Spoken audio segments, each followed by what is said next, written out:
Do you like amazing stories? We had a revival called the Smithton Outpouring. People lined up for 3.5 years. 250,000 people visited. All Newsweek, Time came, everybody. It was at the height of it. And God said, shut her down. I want to tell you that story of why we shut down the Smithton Outpouring. I'll give you the secrets to it and what we did after that on the next More Faith, More Life podcast. You were made for more than the status quo.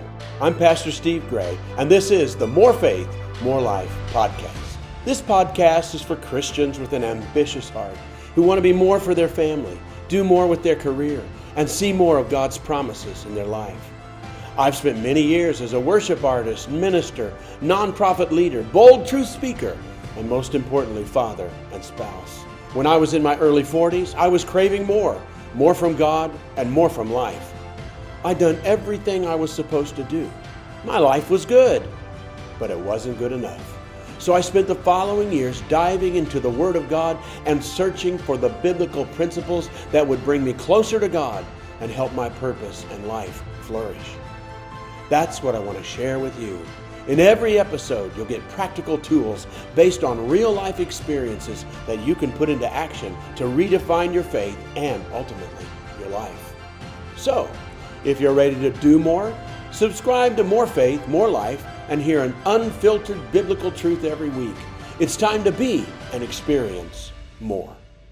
Hello, everyone, and welcome to another More Faith, More Life podcast. I'm Steve Gray here with my wife, Kathy. Excited to talk to you about some just wonderful things that really, I think, Kathy, are so important to where we are in the history of our nation right now, leading up to next year when our nation is 250 years old, which is not that old. No.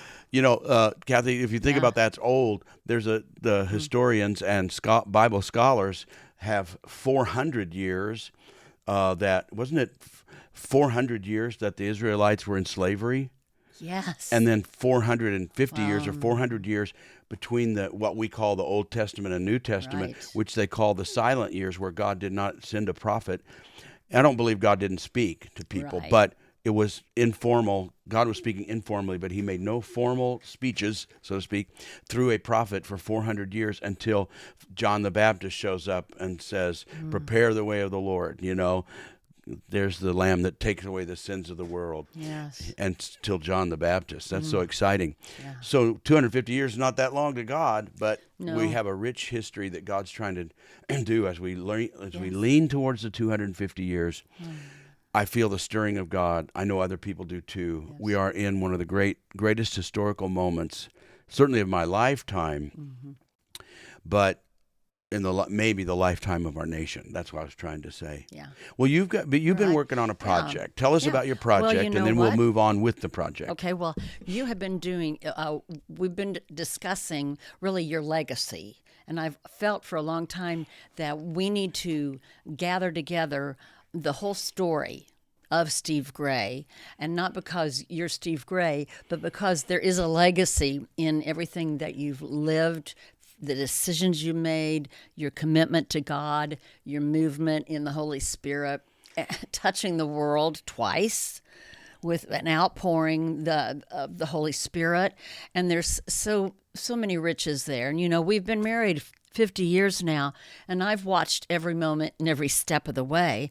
And I want to put this together, not to talk about you or me or anything like that, but to share through stories, just like Jesus would do through parables, and bring this legacy to life for the next generations. And again, not to tell the next generations, yeah, you got to do this just like Steve Gray did, but you have such a heart. And I asked your wife, I can say, you have a heart.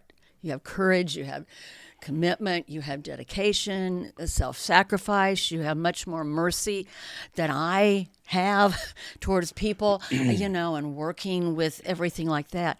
And it's time for me to gather this all and you to tell your story so we can share it. And I might share, when you use the word legacy, I back away a little bit. Like, legacies go to people greater than I am. Legacies are from Winston Churchill, one of my great heroes, you know. And I studied, you know, Franklin Roosevelt too, when I was younger. When I was a kid, I was fascinated by his story. So legacies go to them. But first of all, I'm not a big self-promoter, but I found out, okay, so when legacies are happening and being lived, right, a person doesn't walk away and say, man, have I got a legacy? no, Legacies come alive years later Yes. when people read them. that's right. You know, you don't like George Washington or well, how about Hamilton? They made the musical Hamilton. He's not going around saying, "Have I got a legacy waiting for America?" No. You know, you don't feel like you're in the midst of a legacy, because you're just yourself, and a lot of it's you're still battling for the things that are right and against things that are wrong, Exactly. and so you don't stop and say legacy, but other No, people no. do. Other people can write, and so I decided I'm not going to worry about how I feel about it. No. It's that years later it'll be the value of a next generation. That's right. Is when it'll probably be. Well, So and it's even happening now. It's happening Well, yes, and- right now. And Well- you're planting into people, and it's their inheritance. well, what It is happened their 20 and inheritance. what happened 20 and 30 years ago Yeah. can be told now and inspire a Yes. generation or generations, Yeah. because we're possibly at the verge of a great move of God, and that minds and hearts are going to change towards God in a greater measure. Yeah, the So anyway, greatest. so back to the legacy. In the Yeah. story where we left off in the legacy last week is when we called it Revival Firefall. I described what it was like to actually be touched by the very hand of God. I don't know if people believe it or I'm crazy or whatever, but it was like a lightning bolt from heaven.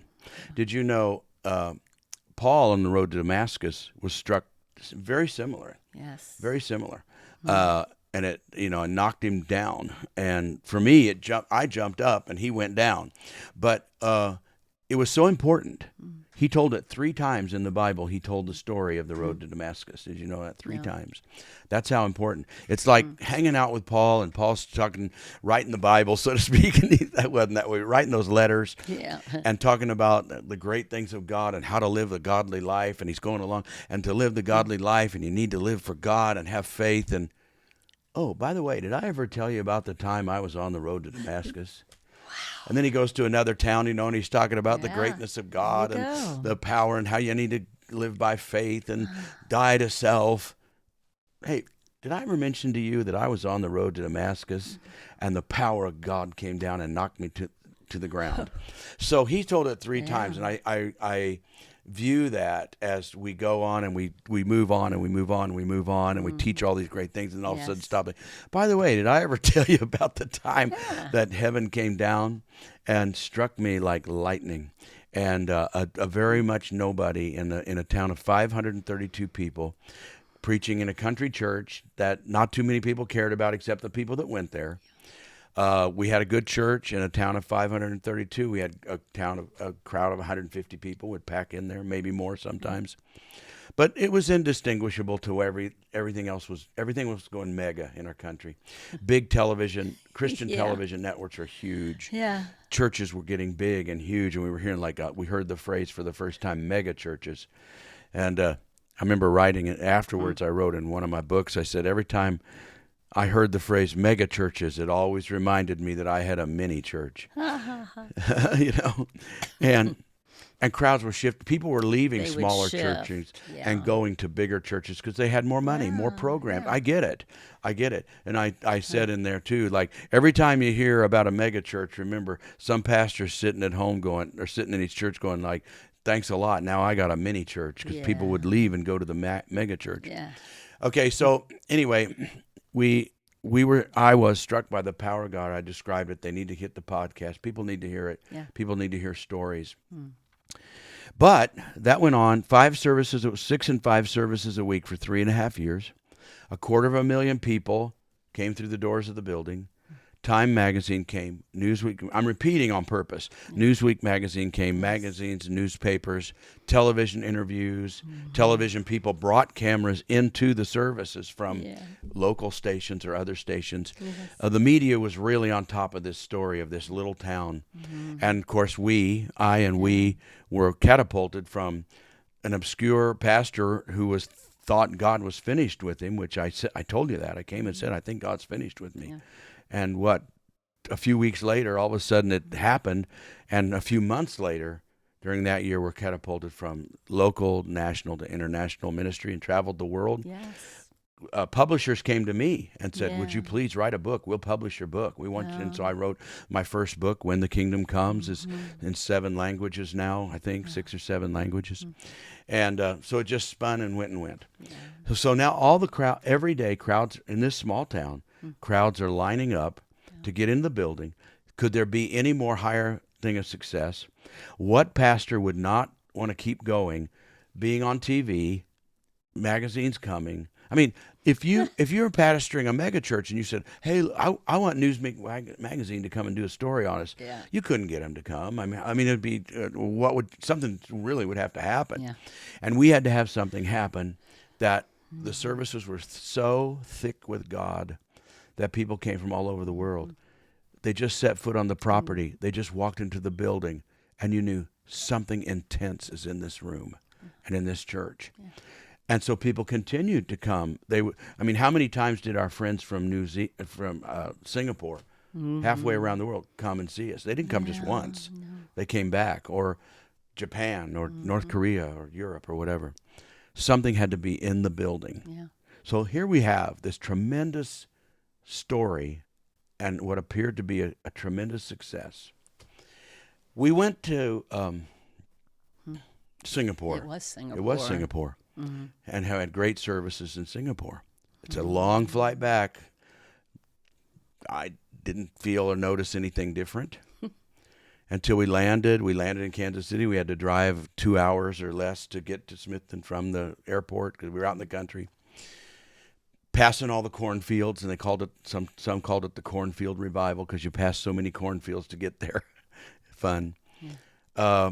And 2 things happened. We came over the old railroad tracks of this tiny town, and you described it last night to me. We were talking about this. Something was different. Yes. It just felt different.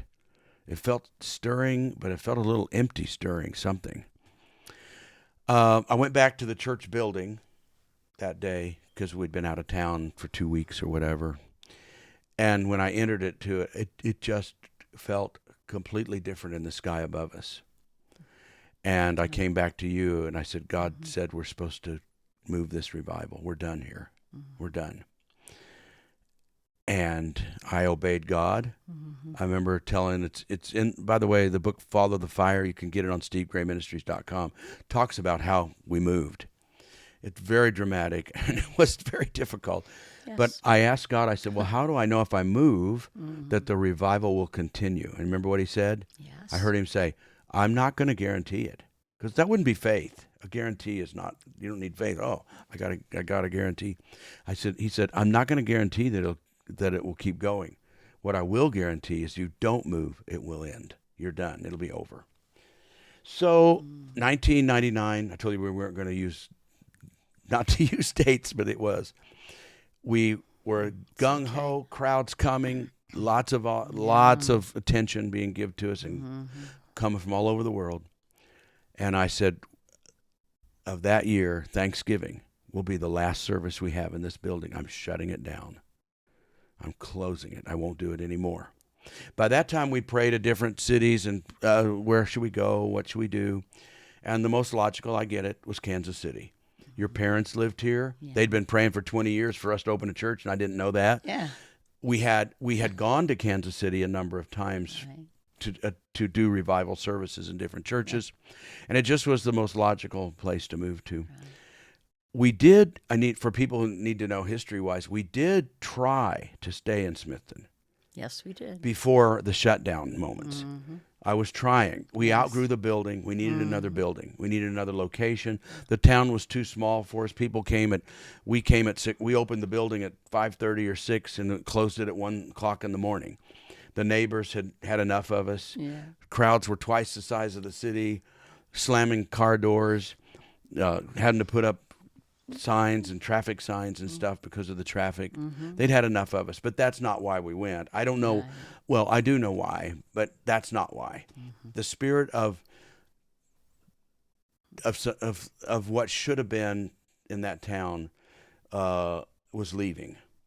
and the acceptance was leaving, and people who, well, I'll just say that, and we had to go. So we decided Kansas City. So what we did is we started having services after Christmas in January. We opened again by going to different churches. We'd been to different churches, but instead our congregation would go to their church, and a church in Greater Kansas City area had an empty building. They had built a beautiful new church, and they came and made a deal with us. You can lease or buy our church. It seats 1,200 people. It's in an older part of a city, but it's got beautiful kids area, nurseries, they called it, education wing for if we wanted to start a school. And so we agreed, and we spent over all the holidays into the first of the year with attorneys and leases and blah, blah. And then they put a date on it that at the end of such and such a date, if we're not in by then the deal's over with. It has to be by midnight on that date, whatever it was. Well, in the meantime, half of our congregation moves to Kansas City. We're going to Kansas City, so half the people. By the way, when we're done, 86, 88, 86 households. Yeah. 87, let's say. Imagine in that area of a small town, and some people lived a little farther away, but imagine 80 some homes up for sale. All of a sudden, because people are moving. They're all going to go. Because I said, you guys can stay here. Right. Stay here. I'm not asking you to move. I'm not asking you to close the church. No. It says, I'm going. And I'm going to go and start having revival services in Kansas City. And you even said, I'll give you this church building. Yeah, you can have it. You can have it. For nothing, Yeah. But nobody wanted it, and it wasn't working out. And then the people were saying, why would we stay here in this small town? If you're going to move and have services in Kansas City, we're going with you. Yeah. So that's what happened. Yeah. So half the people left, and we knew where we were going, to this other church that was just sitting there empty. Right. And we had it all planned out. Then a person in that church who was a high up leader realized, wait a minute, we're going to start having revival services in our old church. And our denomination doesn't believe in speaking in tongues. We don't raise our hands. I think that denomination kind of does now, but then no. We don't believe in the power of God. We don't believe the healing is for today. And all of a sudden he starts thinking, if I allow these people to do that, I'm afraid of my reputation. Did I let these crazy charismatics buy at a fairly good deal, I guess? Yeah, maybe our building. And I don't want to be associated with them. So they had to have a vote that we're going to go ahead with the sale for these people. And he got up and spoke. One of the people in the government did that. They spoke for how many hours? 8 hours or whatever. 48 or something. And this guy, he was an attorney, and he spoke and he spoke and he spoke till so many people left. Yeah. There was nobody left. There was no quorum. And they could not vote on it. Yeah. And at midnight that night, the deal ended. Bang. Yeah. Suddenly, the great revival guy, we're going to move to Kansas City, has no building. We have no place to go. And so we decided, what are we going to do? So I came up with an idea called Cover the City in Glory. Yeah. So I got church in north, south, east, and west to sponsor us for 2 weeks. In the metro area. And said, we'll just go around the city and we'll cover the city in glory. So I said, if you'll let us have our revival services in your church, we'll take up offerings. We'll have I think we had about 3 or 4 services in their church, even Saturday night. Yeah. But then we will attend your church Sunday morning, and you can have the offering, including our offerings. Yes. You can have our tithes and offerings because you hosted us.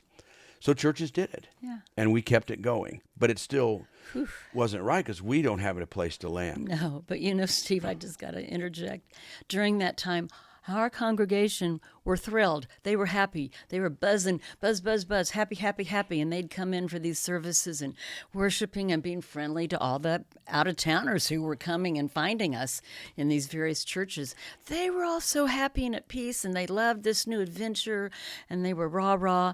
And inside, you and I were going, my God. What are we doing? Wait, my God, we don't have a church building. Yeah. What are we going to do? And now, of course, when the church building, I forgot to say this, this is a good story. So when the church building closed on us and they said, you can't have it, and it went, now we have no church building. Yeah. Now, all those reporters and media and all those people that said, that country thing is so wonderful, they're going like, boy, has he missed God.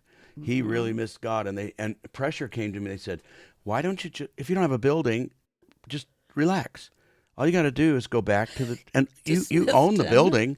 Just unlock it and have church, and everybody will keep coming until you get this worked out." I said, "I can't. Can't." God said, "Move, go now." Yeah. And when I closed it, I closed it. So we did those churches, and thank God for the church here in Lee Summit that allowed us to go when we still didn't have a building. I think we went 6 weeks now, 6 weeks. And we just started meeting in their church for 6 weeks. Pastor Alan Cook. Yes, a wonderful hero. God bless that man. And people came from out of town still. And his church was packed 4 nights, Thursday, Friday, Saturday, and Sunday morning. Yeah. We had a great time. Yeah, it was wonderful. Then it was over. Yeah. But in the meantime, we had a building offered to us over here in Grandview. And so we started building over there. Then we found out the lease. The day our granddaughter was born, they came to me and said, "Oh, by the way, you can't lease this." And we had wood on the floor already building a platform. We were remodeling it. They said, "Oh, by the way, there's a clause that they redacted. You can't see how it." How can you redact things? They did. I'm sorry, that's ridiculous. Well, I knew something wasn't right. But anyway, they said it in there. It says this group cannot sublease to a non-for-profit. Yeah. You're out. Yeah. That building was out. I went to North Kansas City, which is its own city. They invited us. They found a building. They wanted us there. Yeah. They said, "This will really help us." But the building just wasn't quite right. I went over here on Nolan Road and 40 Highway. And now it's Furniture Plus. Right. And I was looking at that building. While I'm looking at that building, Don Moen called me. And we chit-chatted and I said, "I'm trying to get a building." And we talked about all kinds of things. That building didn't work out. Well, we had nowhere to go. And we're finishing up at Christ Triumphant Church, which is the name of it, with Pastor Allen at that time. What are we going to do? Well, when we first came to the city, we saw some land. And the land was still, registered or whatever as agriculture, not business. Yeah. If it had a business property zoned as agriculture, it would have been outrageous because across the highway, 5 acres was, I think, $500,000. Yeah. Okay. But this was 62 acres. It turned out to be 63, but it was 62 acres for sale. We only had so much money, whatever we collected going around to these different churches. We got offerings the other nights, and we gave our offerings on Sunday morning, so we didn't get rich, but we had a certain amount of money. So I didn't know what to do, and I prayed, and I thought, we're just going to have to do this. But that land, I mean, it's agriculture. It's not the best in the city or anything like that, but I found out who owned it.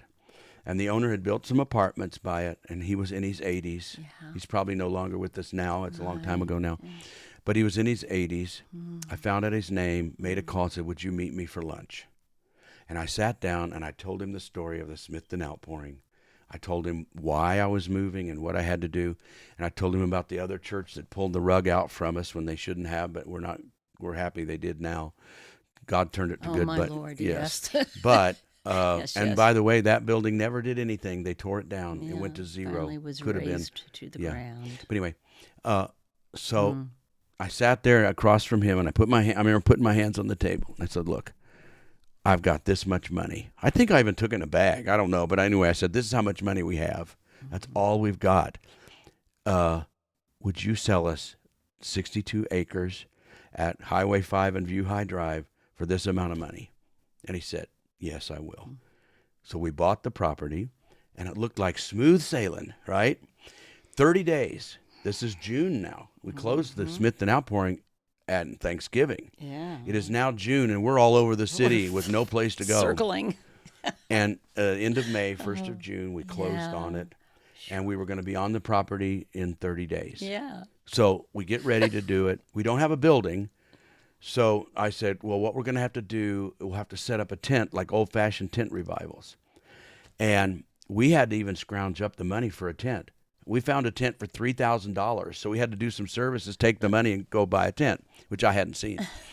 Okay? Yeah, you hadn't seen it. So smooth sailing, right? There, till another phone call comes in. It says, "Sorry, you can't start," because we're going to put the tent up, in June and start at the end in July. "You can't start having church there now." I said, "Why not?" We got 30 days. It says right here in the contract, 30 days. It says, yes. It says there's people on the property that live there. There's only one house. Yeah. and they have 30 days to get out. I said, yeah. So what's the problem? They said, well, there's 18 horses. And in the contract, they have 90 days to get out. I said, why didn't anybody tell me? I know. Well, they must have redacted that. Yeah. So the horses now are on there, and they have 19. Yeah. They have 90 days. I said, we don't have 90 days. We have nowhere to go. That's going to put us into September. So I made a deal with them. I said, what about this or that? And they said, oh, I'll tell you what. If you can find a home for 18 horses somewhere in Kansas City area, and a good home, then we'll let you have the 30 days. So you got 30 days that you would be to move on the property, but you got 30 days now before you can move on there to get housing for horses. I set out to do it. I had help to do it. We went to every horse property in the area, and I had to connive. I had to buy feed. I had to say, I'll pay for their room and board, That's right. Yeah, somebody to take care of them. I'll do this, I'll do that. And I'm taking every penny we got to come in. I'm going to the horses. The horses. But we did it. That is a miracle. We got a home for 18 horses. And July 1st of that next year, after we left Smithton, and thanks 6 months later, let's just say, we were on the property. Yeah. It had no building, and it had this little house. Yeah. It had one water line, and I said, here's what we're going to do. We're going to put up this tent, and then we're going to go ahead, and as we get some offerings, we're going to buy, we had to start in the tent, but without anything, but we're going to buy air conditioners, because it's summer and it's hot, that we're going to put on the roof of the new building. We'll buy them early. We'll buy them first, and we'll use them later. Yeah. So we did, and they pumped 10-ton units of air into the building, and it just went up through the ceiling. Into the tent. It went up through the ceiling, but you could still lower the temperature, so it's sort of survivable with fans and stuff. So we went to Europe, and we came back with Europe to start a July 4th conference, sort of weekend conference. And we were ministering in Europe. Yeah. And we came back from the ministry trip. And they were putting the tent up. Okay. We drove up, and they were still putting the stakes in, the last 2 stakes into the ground. I pulled up. I opened my eyes. I go, oh, my Lord. We look like a circus. Yeah. It looks like I hadn't seen the tent, and it looked like a circus tent. Yes. And it had a big, blue tent, but then it yellow had stripes huge or something. Yellow stripes. Yeah. It was like the last ultimate time to humble ourselves. Yes, we had a lot of humbling going on. Oh, yes, we did. But we did it, and we opened on the 4th of July, and people and I started telling everybody in the country we're going to open that weekend, and we did. Yeah, and people came from all over the country. I don't know if they came from the world. I don't know, but they came from all over the country, and we packed. It was about a 1,000-seat tent. And we got the chairs, we set up sound system, we did it, and we'd start in the evening and go, go, go. And it was hot. Well, we started making it pretty well through, and another problem happened. We raised the money, and we laid a concrete pad for... well, wait a minute, I need to back up. First was Labor Day weekend. This happened first. Okay. Labor Day weekend, we had a Labor Day weekend conference, and a lot of people came, because now we're in the tent, and they heard, oh, let's go to the tent. Yeah. Well, it turned out for the conference to be 105 degrees that weekend. 105. Said it right on my car. So we had to get tarps and throw over, silver tarps, we threw over the tent. And somebody had to have a new ministry, and that was the garden hose ministry. Yeah. And they would stand the whole service and shoot water up, because we had day services too, not just night. We had morning, afternoon, night. It was a conference, and people had to spend and shoot water up on top of the tent to try to keep it cool on those things. Yeah. So, but we survived. Then September came. We're still in the tent. We laid a giant pad down for the new building. It's huge. I don't know how many square feet it is now, because same pad. Pat Robertson came through town. Yes. He heard about that. He said, let me come. I want to pray over that concrete pad. We've got pictures here where we're all holding our hands up, and there's Pat Robertson looking up to the sky, praying over that pad. Thank you, Lord. On the 20th of September of that year, our granddaughter was born. I was at the hospital looking goo-goo, goo-goo. Oh, this is so wonderful. I get another phone call. The city says you cannot build a church on that concrete pad, which we'd already done and paid for. Already prayed over it. Because you have to have a park over here, you have to have a regress over here, you have to have that to build on that property. Because I guess it was the old Satan was just trying to stop us. I sat down, and I was supposed to enjoy the birth of my granddaughter, and I sat down in the hospital like, woe is me. Yep. Not again. And I prayed about it. And I called the guy that was downtown representing us to the city, who called me. I said, here's what you're supposed to do. This is what I think God said to do. You sit there and wait, and you watch for the guy, because maybe God gave me like almost a vision, or something. But he said, you watch for the guy who said that to you, leaves the office. Just sit there till he leaves. And at that time, you scurry into the main guy's office. So there's nobody there. You scurry in, and you go in and tell them what happened, what they told us. We can't build on it when they told us we could. Yes. So that's what happened. And I'm sitting in the hospital. And he scurried in there, and he told it to the head guy. And he says, nah, I approved you. I'll approve you now. Gave his signature.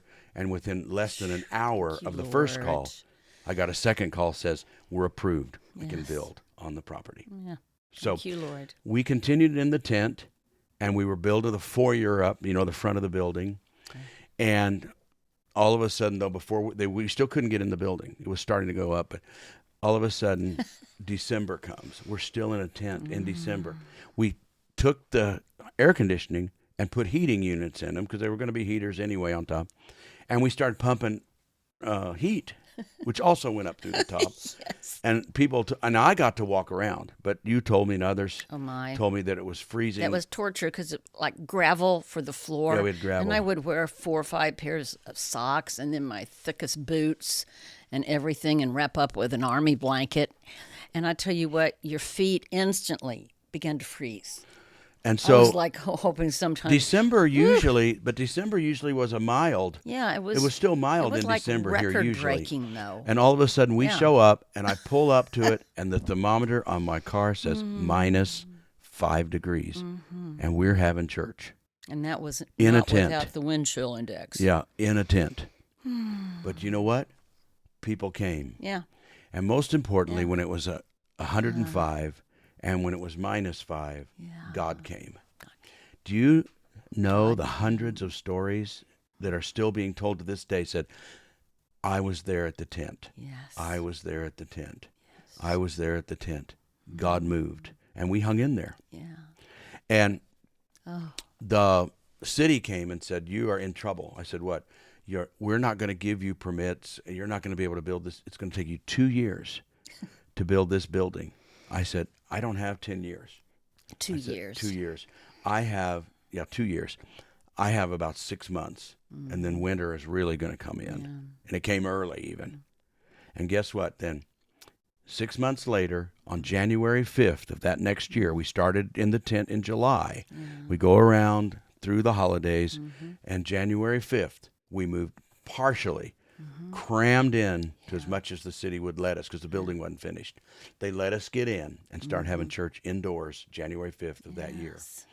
It was quite a thing because people were saying, you missed God and you missed God. You shouldn't have left Smithton. Yeah. What were you thinking? You shouldn't have shut down. You didn't hear, and I heard all that stuff. You can't move a revival. You can't move a revival. That was one of the biggest. People yelled at me too. They said, you can't move a revival and you can't move the glory of God.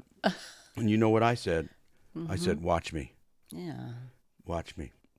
Because the glory of God is not in a building. Right. The glory of God is on the people. Amen. They just move the people to another location. And same.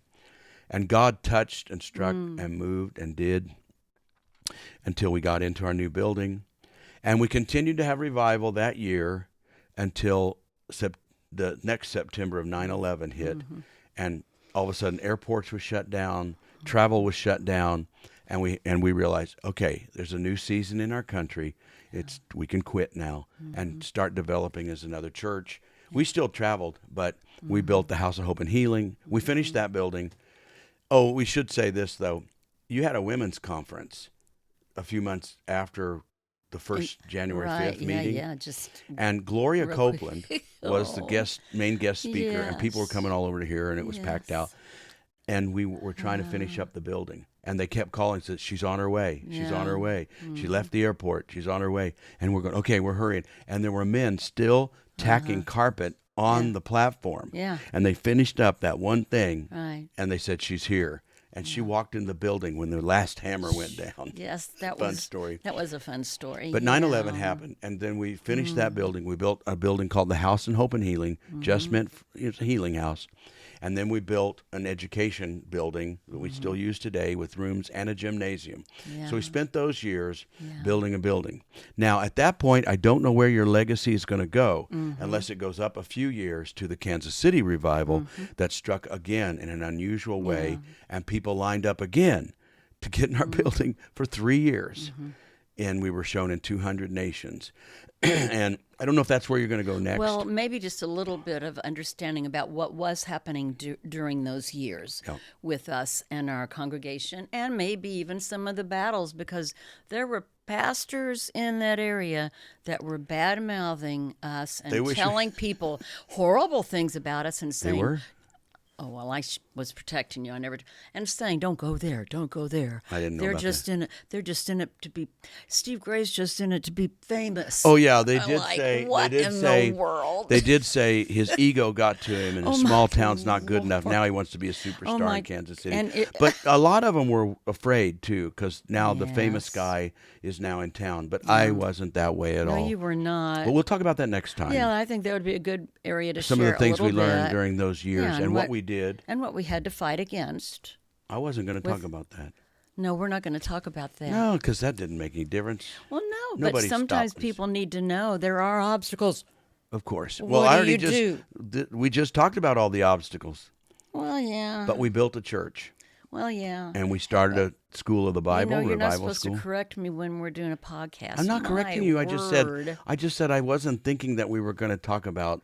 Well, but you that. asked me what we're going to talk about. Oh, well, Isn't it fun being married to your husband I don't in the want ministry? to. I don't want to talk too much about Well, I that know because most Yeah. of those pastors aren't here anymore. I know.